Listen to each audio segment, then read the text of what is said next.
5 minutes avec Dieu et sa parole. Méditation du mardi 7 juillet 2020. Un monde possédé, envoûté. En ce temps-là, voici qu'on présenta à Jésus un possédé qui était sourd-muet. Lorsque le démon eut été expulsé, le sourd-muet se mit à parler. Les foules furent dans l'admiration et elles disaient: jamais rien de pareil ne s'est vu en Israël. Mais les pharisiens disaient: c'est par les chefs des démons qu'il expulse les démons. Jésus parcourait toutes les villes et tous les villages, enseignant dans leurs synagogues, proclamant l'évangile du royaume et guérissant toute maladie et toute infirmité.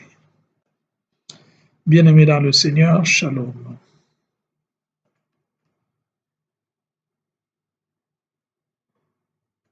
Chers frères et sœurs,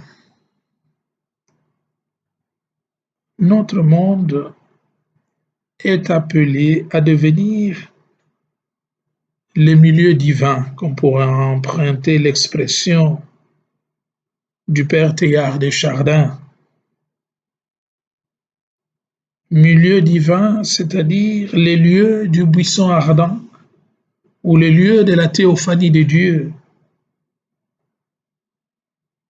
L'homme, donc, ne doit pas quitter le monde pour faire la rencontre avec Dieu, mais il doit faire de ce monde les lieux théologiques, les lieux où il fait sa rencontre avec le Seigneur, pour que, par cette rencontre transformée, il puisse devenir l'instrument au service du règne de Dieu dans notre monde. Hélas, aujourd'hui, cette réalité du monde qui est censé être le lieu de la manifestation de Dieu, il est devenu comme un lieu corrompu, un lieu possédé, un lieu envoûté. Et comme l'instruit le Maître lui-même, il convient de noter que le monde tient à son passif ce qui suit. Il y a la soif et la faim de l'avoir. Le monde donc est caractérisé par la soif et la faim de l'avoir, du pouvoir et du savoir, du vouloir. La seconde caractéristique, la boulimie et l'idolâtrie.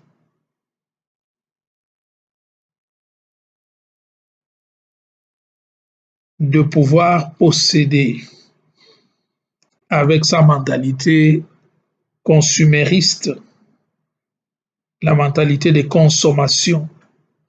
Donc, le monde est devenu idolâtre, l'homme est devenu idolâtre, il veut toujours consommer plus. Bref, le monde donc se présente avec sa recherche effrénée vers le gain, vers le lucre, vers l'intérêt.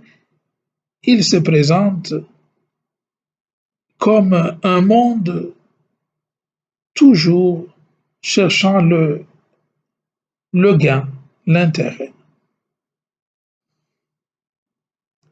La troisième caractéristique que l'on peut noter, c'est que le monde s'est éloigné de Dieu, l'éloignement du monde par rapport à Dieu et à ses commandements. La quatrième caractéristique de notre monde, les âmes semblent désorientées et désemparées. La cinquième caractéristique, lorsqu'on offre des sacrifices, mais ces sacrifices offerts à Dieu est au mépris de la loi du Seigneur, tout en offrant nos sacrifices, nos prières, nos offrandes, nos holocaustes, eh bien cela se fait sans tenir compte de la loi du Seigneur. Alors, au regard de ce qui précède Et face à ce cadre macabre, s'élève donc le Maître, Jésus, pour affirmer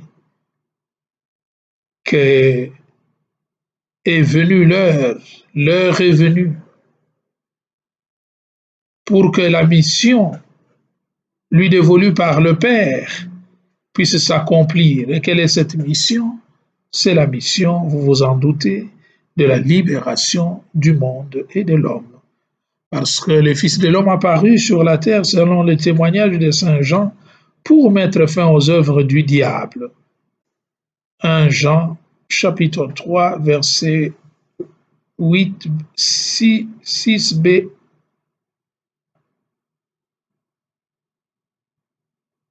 « 6b à 8.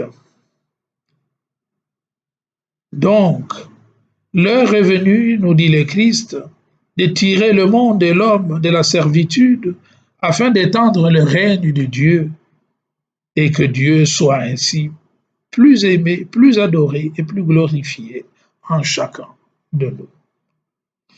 Alors, pour que cela soit possible, pour que s'accomplisse cette heure, qu'est-ce qu'il nous faut? Eh bien, il nous faut présenter le monde à Jésus, le libérateur, le sauveur, le rédempteur, à celui qui a reçu cette mission de libérer le monde. La deuxième chose, il faut prier le Maître, puisque l'heure de la moisson est arrivée, la moisson est abondante. Priez pour que le Maître suscite des ouvriers pour sa moisson, des ouvriers qui seront des saints pasteurs, attentifs aux besoins de l'Église, aux besoins du monde, aux besoins des âmes, c'est-à-dire des ouvriers qui ne travailleront pas pour leurs intérêts, mais qui seront préoccupés du salut des âmes, comme le dit le canon 1752, que la priorité dans toute action pastorale, c'est le salut des âmes. Et la troisième exigence, pour que le monde soit tiré du bourbier, eh bien, il faut demander au Seigneur d'exercer sa miséricorde et sa compassion sur notre monde et de ne pas le retourner en Égypte, qui est symbole et synonyme de souffrance, de misère, d'esclavage, mais de pouvoir libérer réellement le monde dans sa miséricorde pour que le monde puisse le glorifier sans fin.